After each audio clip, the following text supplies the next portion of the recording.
হৰি নাম ৰসে বৈকুণ্ঠ প্ৰকাশে হৰি নাম ৰসে বৈকুণ্ঠ প্ৰকাশে প্ৰেম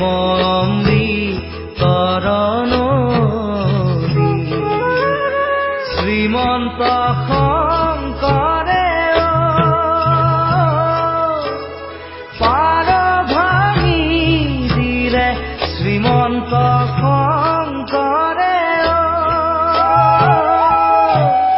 পাৰ ভাঙি দিলে বহে ব্ৰহ্মাণ্ড কভেদি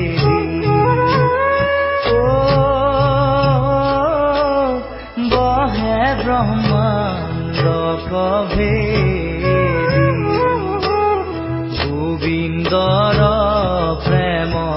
অমৃতৰ নদী বহে বৈকুণ্ঠৰ পৰা চাৰি পুৰুষ